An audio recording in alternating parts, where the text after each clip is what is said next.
আজিৰ এই ভিডিঅ'টো ফ্লোৰৰ ওপৰত বনাইছোঁ আৰু এখন ফ্লোৰ বনালে কিমানখিনি মাল মেটেল লাগে আৰু টকা কিমানখিনি খৰচা হয় মই গোটেইখিনি এই ভিডিঅ'টোত আলোচনা কৰিম। আপোনালোকে ভিডিঅ'টো শেষলৈকে চাব আৰু যিসকলে মোৰ চেনেলটো নতুনকৈ চাই আছে চেনেলটো ছাবস্ক্ৰাইব কৰি দিব আৰু আগলৈ আপোনালোকে এনেকুৱা নতুন নতুন ভিডিঅ'বোৰ পাই থাকিব।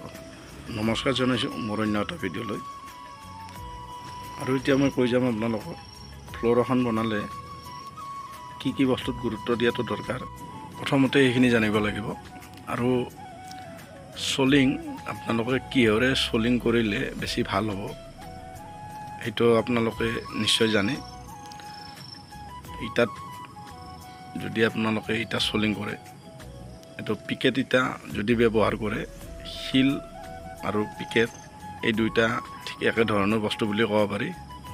আৰু আপোনালোকে যদি শিল সোলিঙেদি ফ্লোৰখন কৰিব বিচাৰে তেতিয়াহ'লে আমাৰ যেনেকৈ গৰমৰ দিনত গাটো ঘামায় ঠিক শিল সোলিং কৰিলে ঠাণ্ডাৰ দিনত ফ্লোৰখন ঘামি উঠে। আপোনালোকে এইটো চাই ল'ব পাৰিব ঠাণ্ডাৰ দিনত, এইটো আপোনালোকে চাই ল'ব।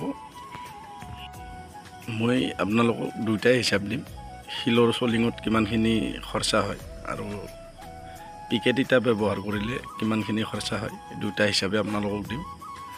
আপোনালোকে 14x14 যদি এটা ৰুম সোলিং কৰে পিকেট ইটাৰে তেতিয়াহ'লে আপোনালোকক 500 পিকেট ইটা লাগিব আৰু যদি শিলৰ সোলিং কৰে তেতিয়াহ'লে আপোনালোকক 1 চেম শিল লাগিব এই ফ্লোৰ সোলিংটো কৰাওঁতে। তাৰ ওপৰত ঢালাই লাগিব। যদি হাফ ইঞ্চি আপোনালোকে শিলেৰে ঢালাই কৰে তেতিয়াহ'লে আপোনালোকক 2.5 বস্তা চিমেণ্ট লাগিব এটা ৰুমত। শিল লাগিব 50 পইণ্ট আৰু বালি লাগিব 70 পইণ্ট। আৰু ইয়াৰ ওপৰত ঢালাইৰ ওপৰত যিটো প্লাষ্টাৰ হ'ব প্লাষ্টাৰ খোলা মই এইখিনি 2.5 বস্তাই ধৰি লৈছোঁ। গোটেইখিনি মিলাই 5 পেকেট চিমেণ্টেৰে আপোনালোকে এই ফ্লোৰখন কৰিব পাৰিব। মই মাল মেটেলৰ দামটো ৰখা নাই, আপোনালোকে দামটো নিজে যোগ কৰি ল'ব। আৰু ঠাই অনুযায়ী বস্তুৰ দাম কম বেছি থাকে, গতিকে আপোনালোকে বস্তুখিনি হিচাপ পালে আৰু আপোনালোকে নিজে এইটো যোগ কৰি ল'ব পাৰিব কিমানখিনি টকা হয়।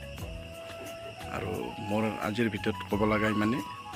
যিসকলে মোৰ চেনেলটো নতুনকৈ চাই আছে চেনেলটো ছাবস্ক্ৰাইব কৰি দিব আৰু আগলৈ আপোনালোকে এনেকুৱা নতুন নতুন ভিডিঅ'বোৰ পাই থাকিব। আৰু আজিলৈ ইমানে, ধন্যবাদ।